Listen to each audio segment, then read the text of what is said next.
Baik, sampai bertemu lagi dengan saya. Mudah-mudahan kita yang menyimak video ini tetap dalam keadaan sehat ya. Video ini adalah pertemuan video kita yang keenam.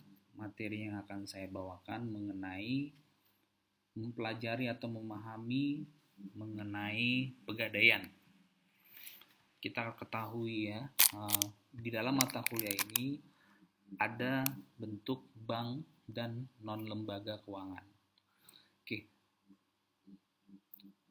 pegadaian merupakan lembaga non-bank ya, tetapi mereka adalah lembaga pembiayaan yang memang pendiriannya sudah diatur oleh berdasarkan Menteri Badan Usaha Milik Negara. Oke, jadi ada berbagai macam bentuk lembaga pembiayaan yang pernah kita dengar atau mungkin kita sudah sering ya mendengar, bahkan sampai motonya aja kita tahu ya. Pegadaian sendiri mungkin kalau kita familiar dengan kata mengatasi masalah tanpa masalah ya. Oke, sekarang kita coba pahami ya lebih dalam lagi sebenarnya pegadaian itu konsepnya seperti apa, manfaat didirikan pegadaian itu bagi masyarakat seperti apa, dan produk apa yang mereka tawarkan bagi kita. Oke, jadi ini yang perlu kita pahami lebih dalam. Oleh karena itu, silakan kita simak baik-baik video pembelajaran untuk hari ini. Akan saya coba share.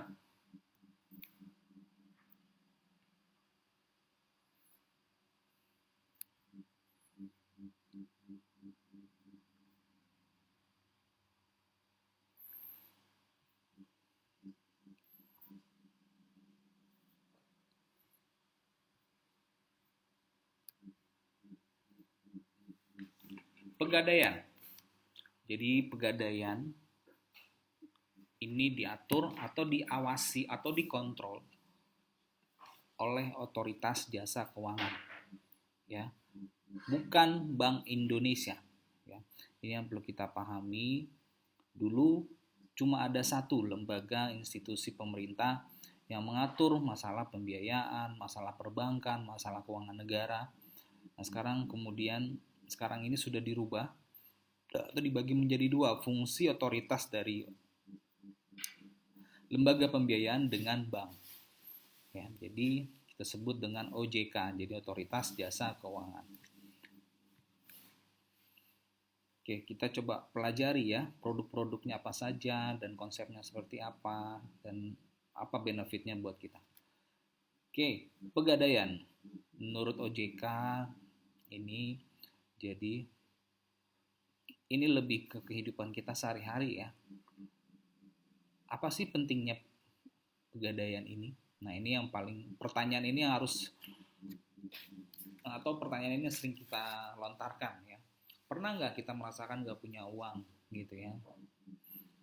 Pernah nggak kita memiliki niat, tekad, tetapi kita nggak punya modal untuk usaha? Oke ya. Kemudian yang ketiga, kita akan ragu nih akan kualitas barang. Nah, biasanya pegadaian memiliki fungsi ini terkait kadar, kualifikasi, dan keahliannya.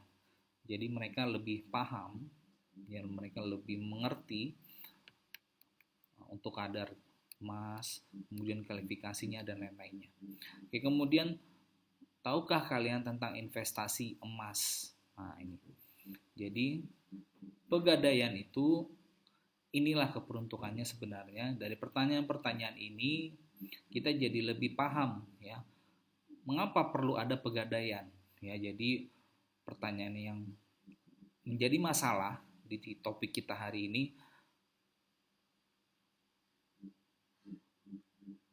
pernah nggak kita nggak punya uang? Apakah kita butuh modal usaha? Apakah kita sering merasa ragu nih kadar kualitas emas itu seperti apa berdasarkan kadarnya, kualifikasinya, dan keaslian. Dan yang terakhir adalah tahu nggak sih kita sebenarnya tuh ada investasi loh di pegadaian.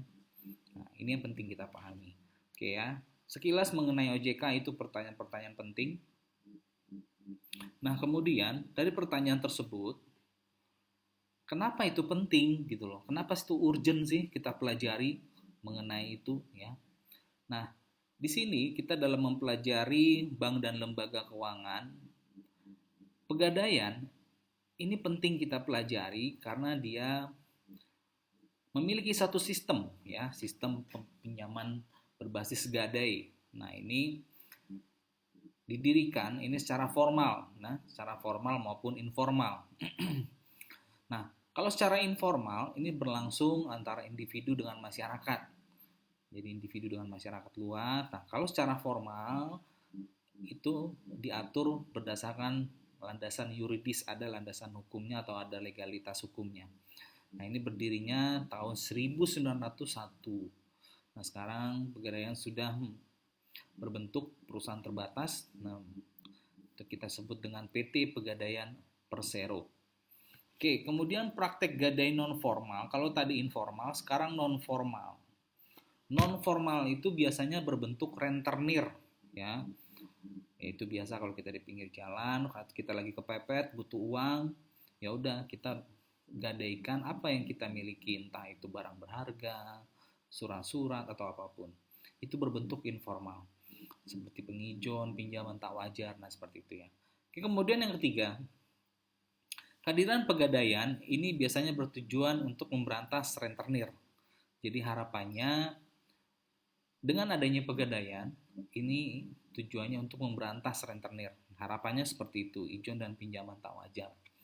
Oke, kemudian saat ini dengan tetap Pegadaian ini memfokuskan kepada masyarakat menengah ke bawah. Ya, orientasinya adalah menengah ke bawah. Pegadaian telah berkembang tidak hanya melayani kredit sekarang, ya, berbasis gadai saja, namun juga sudah melayani jasa investasi. Nah, investasi ini bisa berbentuk emas, bisa juga berbentuk jasa keuangan lain, ya, baik secara konvensional maupun syariah. Karena kita tahu Pegadaian itu sekarang sudah ada yang berbentuk syariah. Oke, walaupun di bank itu sekarang sudah ada yang namanya bank umum syariah ya, seperti BRI Syariah. Nah, di Pegadaian juga menganut prinsip syariah. Oke, kemarin kita sudah belajar tentang syariah. Oke, sekarang kita coba lagi lihat lagi historinya ya. Histori Pegadaian itu sebenarnya kapan sih terjadi ya? Apakah cuma karena lagi saat krisis aja ini baru ada Pegadaian? Tentunya tidak ya. Jadi kalau dari sejarah, latar belakang pendiriannya ini tadi ya, tujuannya untuk mencegah ijon, meningkatkan kesejahteraan, mendukung program pemerintah. Di tahun 1746 Pegadaian itu mulai beroperasi ya, mulai didirikan. Nah, ini sejarahnya dimulai pada saat VOC mendirikan Bank Van Leerning ya sebagai lembaga keuangan yang memberikan kredit dengan sistem gadai. Jadi sudah tahun 1746, sudah lama sekali sebenarnya ini sudah berdiri ya, sudah ada. Nah, kemudian berkembang sampai tahun 1811 diambil alih oleh Inggris ya. Saat itu kita Belanda, VOC kan Belanda ya, kemudian diambil alih oleh Inggris tahun 1811, kemudian didirikan oleh negara Indonesia sebagai suatu lembaga saat itu tahun 1901, dan itu pada tanggal 1 April ditetapkan sebagai Pegadaian negara pertama di Sukabumi awalnya, Jawa Barat, tanggal 1 April.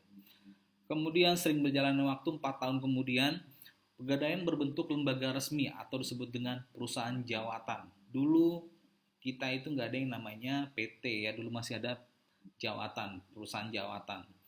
Seperti kalau sekarang itu Kementerian BUMN lah, seperti itu ya. Nah, jawatan itu seperti dulu kereta api itu namanya dulu PJKA, perusahaan jawatan kereta api ya, PJKA. Itu awalnya. Kemudian tahun 1961 badan hukum berubah dari jawatan menjadi PN. Ya, PN ini perusahaan negara. Kemudian bentuk badan hukum berubah lagi di tahun 69, 8 tahun kemudian PN menjadi Perjan. Namanya berubah-berubah ya, menjadi Perjan. Kemudian tahun 90 Perjan berubah lagi menjadi Perum. Kita sering dengar ada perumahan Perumnas. Nah, itu jadi Perum itu singkatan perusahaan umum ya. Oke, 90 dan akhirnya di tahun 2012 ke abad 21 ya. Ini kita sudah masuk menjadi Persero. Nah, seperti yang kita kenal sekarang Persero sudah banyak ya diatur oleh Kementerian BUMN. Ya, seperti PLN, kemudian PT Pos ya. Itu adalah bentuk Persero semua.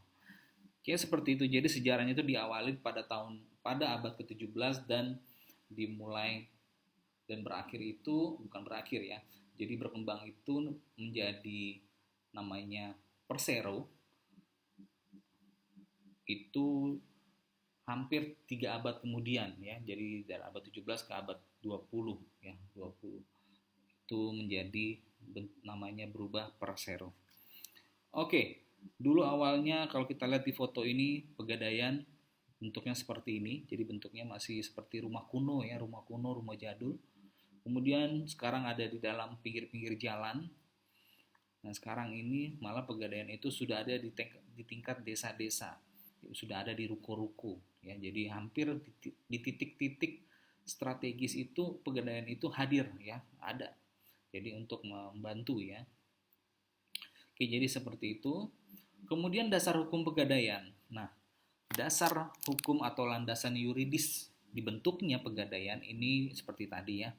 Semuanya sudah kita jelaskan tadi. Ini adalah bentuk-bentuknya, saya tidak jelaskan karena kita tidak belajar hukum di sini. Yang penting kita tahu dasar hukumnya ya. Ada bentuk-bentuknya, ada dasarnya gitu loh, bukan keinginan seseorang atau keinginan kelompok untuk mendirikan, tapi ada dasar hukumnya. Oke, kemudian tujuan Pegadaian. Tujuan Pegadaian ini kita memberikan solusi pendanaan yang tepat, ya cepat, kemudian mengembangkan usaha keperluan yang tidak terduga melalui kredit atau pembiayaan basis. Nah, ini kita yang sebut dengan berbasis gadai atau dan fidusia. Nah, ini ada prinsip-prinsip seperti ini yang perlu kita ketahui. Oke, kemudian Pegadaian juga bertujuan yang pertama sebagai pelayanan jasa titipan pelayanan jasa taksiran, sertifikasi dan perdagangan logam mulia serta batu permata. Nah, ini Pegadaian. Kemudian Pegadaian juga bisa melakukan transfer uang, jasa transfer uang, transaksi pembayaran, dan jasa administrasi pinjaman serta usaha lain yang sesuai dengan aturan. Awalnya memang seperti ini ya, dulu ada transfer uang, jadi sebenarnya hampir sama dulu fungsinya seperti perbankan ya. Tetapi kalau perbankan dia tidak bisa titipan. Nah, sedangkan di Pegadaian ini bisa. Nah, gitu ya. Kalau dulu perbankan itulah yang memfasilitasi untuk pinjaman, kemudian untuk menabung, tetapi dia tidak bisa untuk melakukan jasa titipan. Taksiran itu nggak bisa. Mereka hanya fokus kepada peredaran uang ya, peredaran uang dan penyimpanan uang. Tetapi kalau untuk titipan, terus taksiran, sertifikasi perdagangan logam mulia mereka tidak bisa memfasilitasi, yang bisa itu hanya Pegadaian. Oke, seperti itu ya. Kemudian target utamanya siapa sih sebenarnya, marketnya ini Pegadaian ini siapa sebenarnya?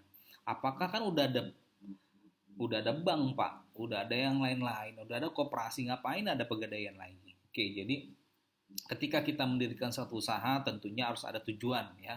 Siapa yang akan kita segmentasikan barang-barang kita atau produk-produk kita. Jadi di dalam Pegadaian ini target utamanya adalah masyarakat non-bankable. Artinya gini, non-bankable ini artinya masyarakat yang belum bisa mengakses ke perbankan.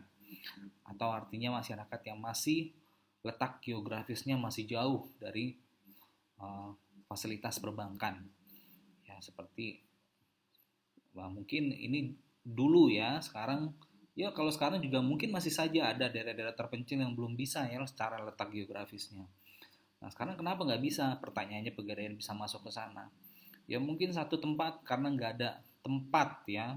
Letak geografis ini akan berpengaruh terhadap fasilitas untuk pendiriannya, kemudian akses untuk jaringan. Nah, itulah. Jadi akses perbankan itu sangat terbatas. Nah, makanya dibentuklah namanya Pegadaian. Itu yang pertama, jadi masalah akses. Kemudian yang kedua, masyarakat pada tingkat menengah ke bawah yang masih memiliki barang yang dapat digadaikan. Dulu penghasilan masyarakat atau mungkin di daerah yang masih terpencil sekarang ini penghasilannya itu adalah hasil cocok tanam. Ya, hasil cocok tanam, kemudian kalau untuk daerah pesisir itu adalah hasil hasil laut, ya, kemudian untuk yang daerah pertambangan itu adalah hasil tambang. Nah, jadi ada aset yang masih dalam bentuk berharga, ya. Nah, pemerintah memfasilitasi bagaimana bentuk aset berharga ini bisa mensejahterakan atau bisa digantikan dengan yang namanya atau ditukar dengan namanya nilai nominal. Nah, maka Pegadaian berperan di sini sebagai lembaga untuk bisa menggantikan aset tersebut, ya, menggantikan aset tersebut menjadi barang yang dapat digadaikan. Oke, seperti itu. Ini seperti ini kita ketahui batik itu sebenarnya mahal, ya, batik tulis, apalagi batik yang ditulis oleh uh, penulis pengrajin batik yang benar-benar dia menulis sendiri ide karyanya dari batik itu sendiri, bukan dari cetakan, ya. Kan batik itu semakin mahal kalau dia cetak, kalau dia membatik sendiri, ya. Kemudian masalah pengrajin ini tidak semua orang bisa memiliki talenta, itu adalah aset, ada harganya, ada value yang dimiliki, ya. Nah, oleh karena itu mereka bisa menggadaikan barang tersebut. Nah, kemudian yang terakhir sekarang yang sudah familiar, mungkin yang sudah modern, adanya emas. Ya, emas itu sekarang sudah menarik, ya. Kalau dulu kita tahu emas itu cuma dalam bentuk batangan, nah sekarang emas itu sudah dalam bentuk perhiasan. Oke, jadi itu adalah semua bentuk aset yang memiliki value atau nilai yang bisa digadaikan. Oke, seperti itu. Nah, sekarang apa nih produk-produk pegadaian ini dulu yang perlu kita pahami, ya. Apa sih produk pegadaian, ya? Kita sudah tahu produk, kan tadi sudah ada sekilas kita bahas mengenai target utamanya. Sekarang produk pegadaian itu apa? Nah, yang pertama produk pegadaian itu adalah dia bisa menyalurkan kredit. Nah, kredit itu dalam bentuk gadai, gadai konvensional, kredit berbasis fidusia konvensional. Kemudian yang kedua,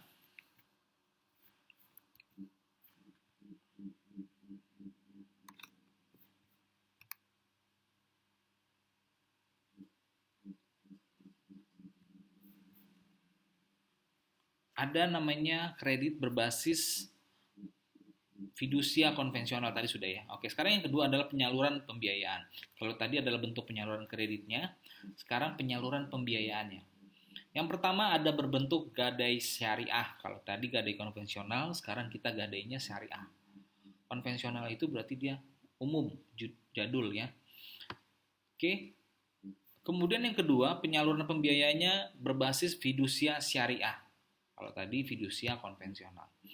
Oke, sekarang yang ketiga, produk yang lain adalah bentuk investasi emas. Nah, ini investasi emas, ini artinya uh, seorang konsumen ini bisa mencari emas, nggak perlu lagi datang ke toko emas, ya. Sebenarnya mereka bisa mencari info di mana mereka bisa membeli emas. Nah, biasanya mereka ada pengumumannya, ada jadwal. Nah, dari mana itu pegadaian dapat emas?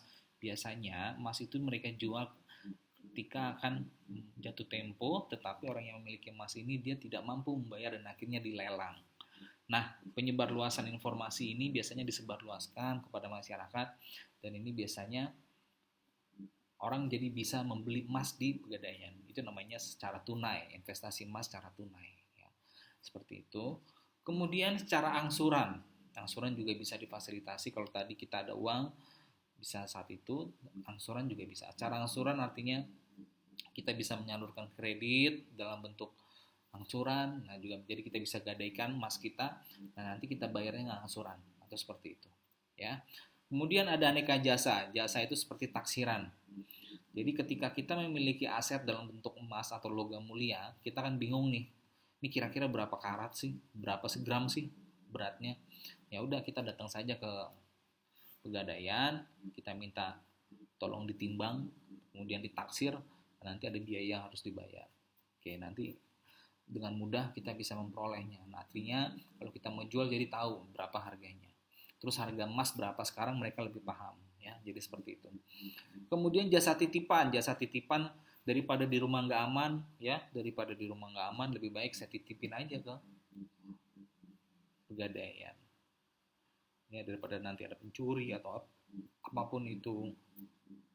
Biasanya orang modern itu jarang menyimpan harta berharga itu semuanya di dalam bentuk fisik itu di rumah ya. Semua sekarang sudah masuk ke dalam jasa titipan, baik itu perbankan atau pegadaian. Oke, kemudian ada lagi jasa sertifikasi batu mulia. Nah, ini batu mulia ini lebih seperti berlian ya, intan. Nah, ini adalah bentuk-bentuk batu permata yang memang nilainya, value-nya itu tinggi daripada emas seperti biasa ya. Oke, jadi ada jasa sertifikasi batu mulia. Kemudian ada lagi jasa-jasa lain yang disebut dengan multi payment online dan jasa kiriman uang atau remittance. Oke, inilah bentuk-bentuk operasional yang ada di dalam produk-produk pegadaian. Kemudian kita perlu ketahui juga produk gadai ya. Kredit gadai merupakan kredit jangka pendek. Nah, ini dengan barang bergerak. Landasan hukumnya ini dengan merujuk KUH Perdata pasal 1150 sampai 1160. Gadai ini adalah hak yang kita ketahui ya, kita pahami dulu secara hukumnya ya. Jadi gadai itu adalah hak yang diperoleh seseorang yang mempunyai piutang ya, mempunyai piutang atas suatu barang bergerak. Ya, jadi saya butuh uang, terus saya gadaikan barang saya. Ya, jadi lembaga pegadaian itu dia memiutangkan kepada saya sebagai pemilik barang tersebut. Nah, jadi barang saya itu kan bergerak ya. Jadi emas itu kan bergerak, kalau saya mau kemanapun bisa saya pakai dan bisa saya simpan di mana saja. Nah, kemudian barang bergerak tersebut diserahkan kepada orang yang berpiutang oleh seseorang yang mempunyai utang atau oleh seseorang lain atas nama orang yang mempunyai utang. Jadi untuk sementara dia akan memindahkan kepemilikan haknya ya, karena dia sudah menyerahkan barang tersebut kepada orang lain. Oke. Dan kemudian di sini menurut KUH Perdata, pihak yang berutang tidak dapat memenuhi kewajibannya pada saat jatuh tempo, maka di sini dia harus bisa melunasi utang tersebut. Oke ya. Nah, bagaimana kalau misalkan nggak bisa melunasi? Nanti biasanya ada mungkin penalti atau mungkin nanti ada sampai beberapa kali peringatan. Barang tersebut akan dilelang ya, karena sudah ada kesepakatan di awal. Oke, seperti itu. Nah, sekarang masih berdasarkan hukum, karena memang lembaga keuangan itu adalah dasarnya harus ada dulu secara hukum, secara yuridis ya.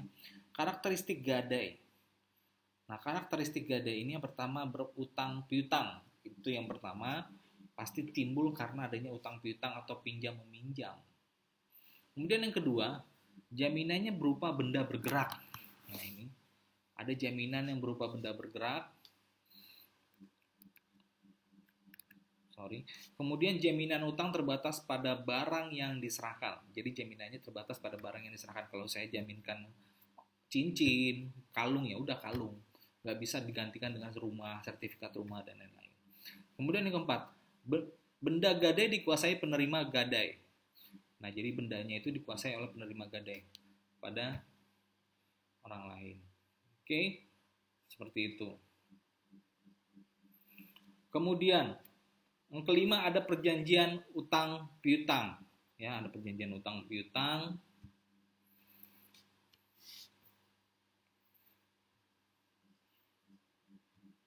Nah, sekarang kita coba lihat keunggulan produk gadai.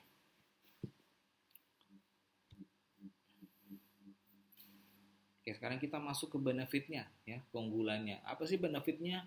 Dari tadi kita belajar mengenai manfaat, kemudian tujuan, kemudian sejarah. Nah, secara konkret, ya, keunggulannya gadai itu apa gitu ya sebenarnya, itu yang paling penting. Kenapa saya harus tahu mengenai gadai?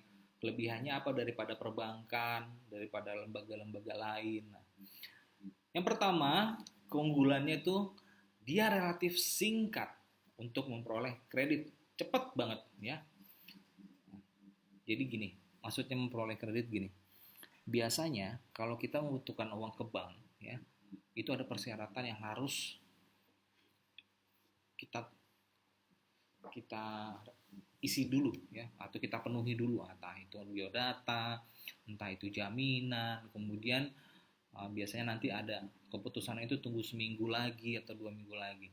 Nah beda kalau dengan emas. Nah kalau emas ini, maksudnya dengan gade ini kita punya aset, harta kita dalam bentuk berharga, dan saat itu juga bisa ditaksir dan bisa dinilai kira-kira dengan kebutuhan kita sekian, aset yang dimiliki ini bisa nggak mengcover ya, bisa nggak ini menjadi jaminannya. Nah seperti itu ya, jadi prosesnya paling lama itu sekitar 15 menit ya, jadi cukup singkat. Dan ini ada cara-caranya bagaimana dia bisa menaksir ya nilai suatu barang. Oke, persyaratan yang sederhana ya, cukup memiliki barang berharga ya, barang bergerak yang karena sifatnya, tujuannya atau penetapan dalam undang-undang. Barang bergerak itu apa saja ya? Untuk saat ini mungkin hartanya dalam bentuk atau asetnya itu barang bergeraknya dalam bentuk emas ya. Saya belum pernah tahu kalau dia ada sertifikat rumah ya. Setahu saya sih emas ya. Yang paling sering itu orang datang ke pegadaian itu dia untuk emas, untuk kebutuhan apa, menggadaikan emas. Tapi kalau untuk sertifikat rumah atau barang bergerak lainnya itu saya kurang paham.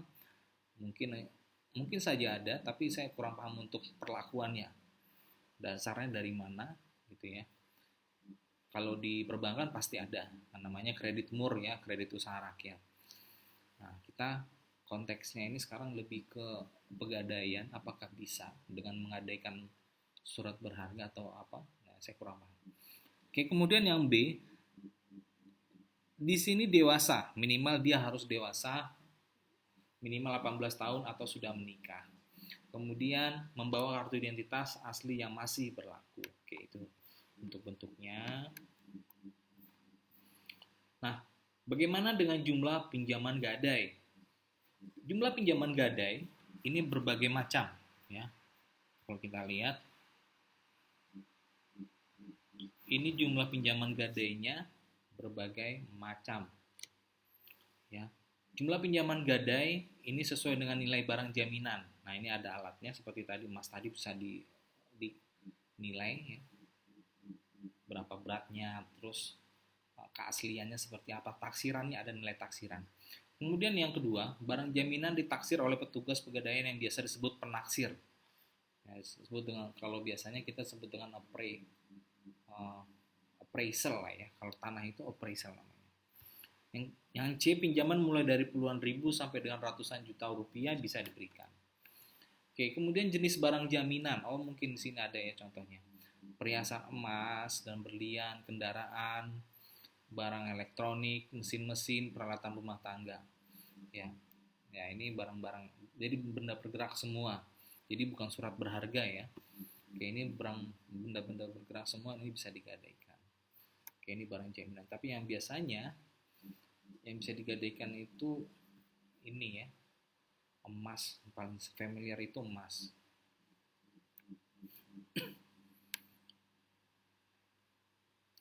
Barang-barang jaminan di pegadaian. Nah, ini kalau di desa-desa yang masih daerah ya, yang masih memiliki nilai cukup lumayan, karena kalau dijual lagi orang masih bisa beli ya.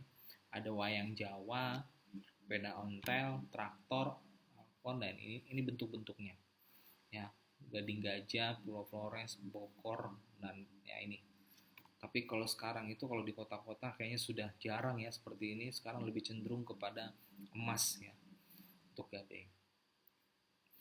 Oke, sekarang kita masuk ke contoh ciri produk gadai konvensional. Nah ini kalau konvensional tujuannya untuk kebutuhan segera, dadakan. Ya, misalkan untuk anak sekolah, keluarga sakit. Nah ini biasanya ini dicari orang ya dengan gadai.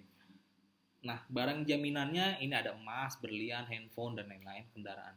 Waktu layanan kurang lebih 15 menit, tarif sewanya biasanya ini 0,75 sampai 1,15% per 15 hari tarif sewa modalnya.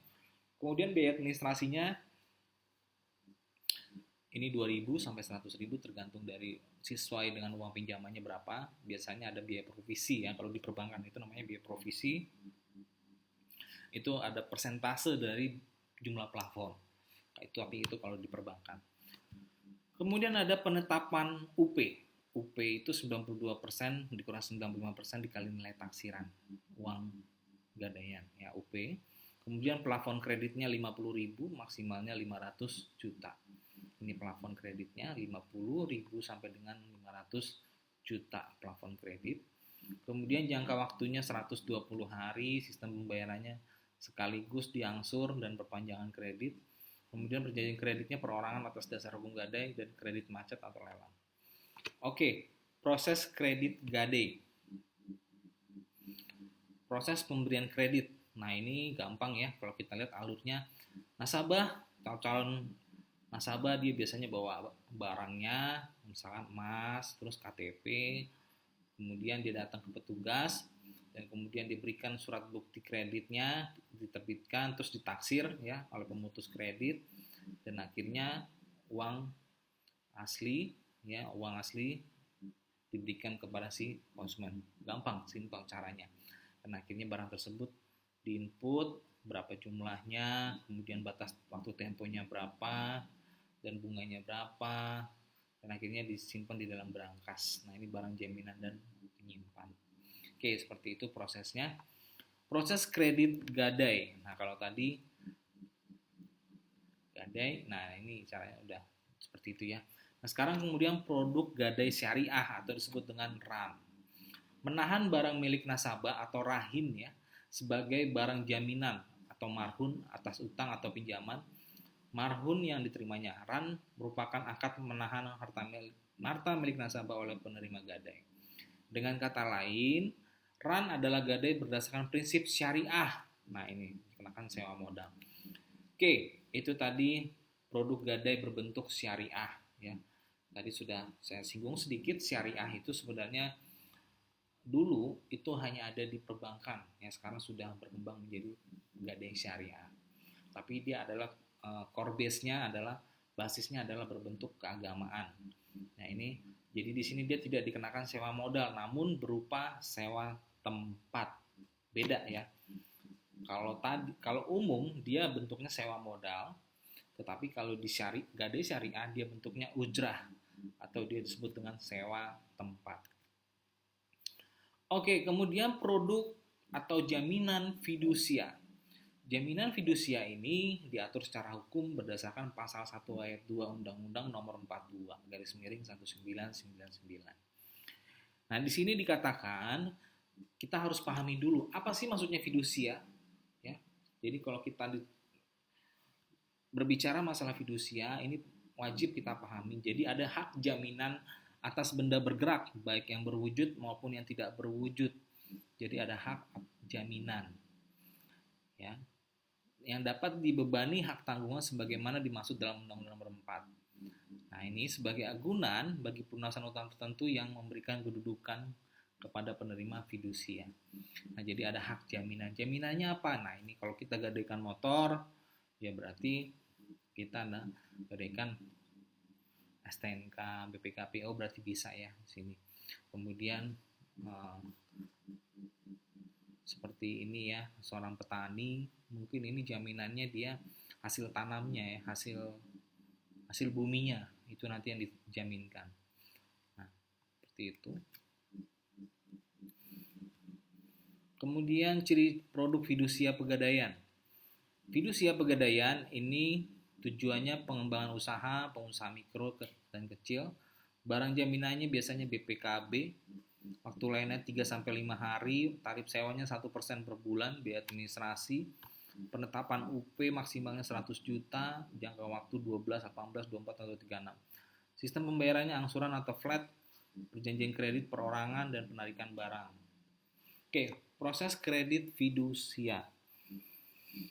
Ini yang harus kita pahami. Gimana sih cara prosesnya? kreditnya ini.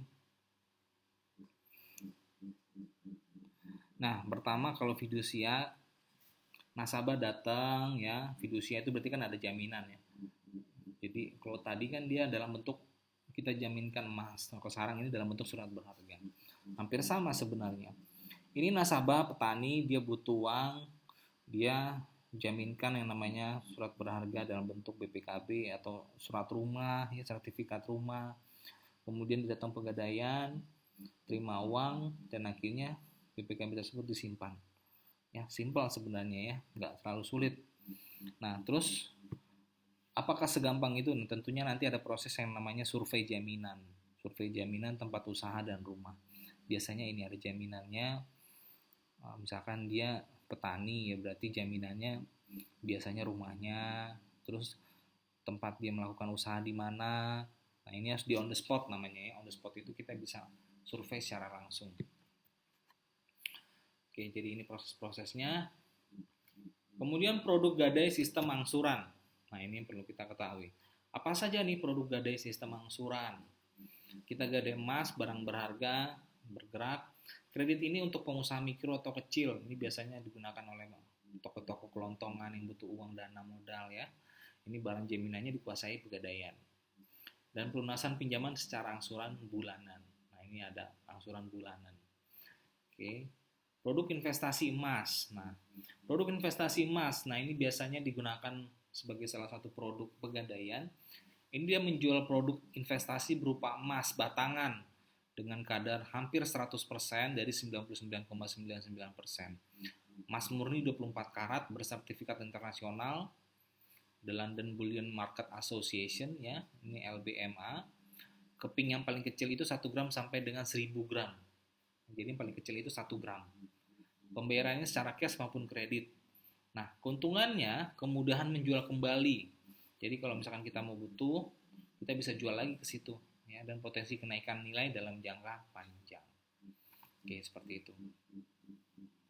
Perkembangan harga emas 10 tahun terakhir ya.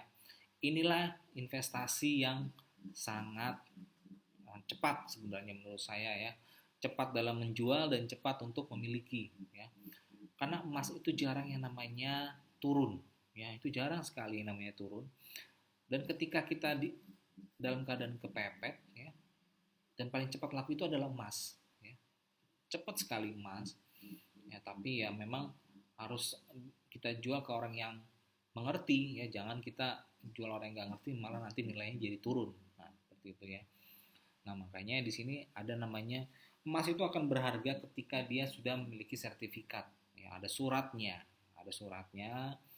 dan kemudian ini bisa dipertanggungjawabkan keasliannya ya. Biasanya sepertinya kalau sudah ada sertifikat ini sudah asli ya, tidak ada yang palsu ya. Oke, kemudian produk jasa taksiran. Tadi jasa taksiran sudah kita singgung.